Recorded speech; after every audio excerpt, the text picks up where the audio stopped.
The conflict between Check it out. Israel and Hamas is not a conflict between two equal sides. This is a fight between civilization and savagery, between decency and depravity, and between good and evil.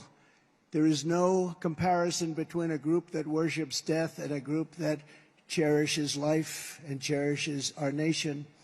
Every single life that is lost in this conflict is on the shoulders of Hamas alone. It's Hamas alone. And I think you have to really add in the word Iran. Iran. People don't want to talk about it.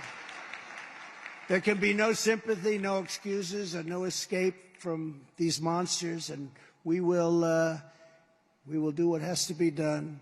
And yet Joe Biden's feeble first act, one of the worst messages I've ever seen sent out to bad people, after more than 1,400 innocents, including over 40 Americans, were murdered or kidnapped. And think of this. We immediately announced that we're giving Hamas $100 million. We're going to give it to them into Gaza, but they take it, 100% of it. They don't take 90%, they take 100%. Mark knows that better than anybody. They take 100%, and we give them money hand over fist, and we've been doing that for many years. And then a speech was made declaring that if you support Israel, you must give billions of dollars for open borders in Ukraine. In other words, they want to wield it all together.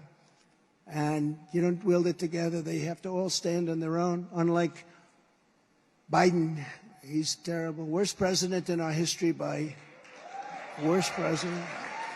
He's the worst president. He's the most incompetent president.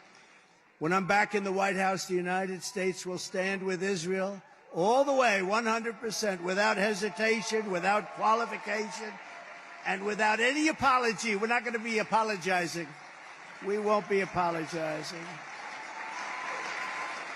We're not going to be apologizing.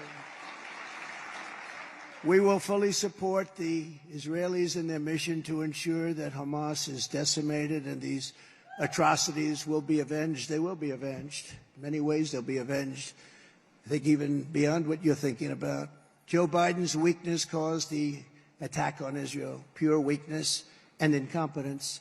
Everywhere he goes, Biden's weakness provokes war and death because, as history shows, evil only respects one thing, unyielding strength. You've got to be strong, otherwise they're going to be taking over and they're going to be doing things that you wouldn't even believe. When I'm back in the White House, America's enemies will now once again, and they're going to know it, that if you try to kill our citizens, we will kill you. We will kill you. I told them all that. We had no problem. You know, we had no problem. 3 years ago, we had no problem. For 4 years, nobody even... This is unthinkable. I mean, I just watch and see what's happening. It's unthinkable. This couldn't have happened. Mark, couldn't have happened. Although you maybe were more deeply involved than anybody, but I don't think you even believed a thing like this could have happened, Mark. If you spill a drop of American blood, we will spill a gallon of yours. We do not...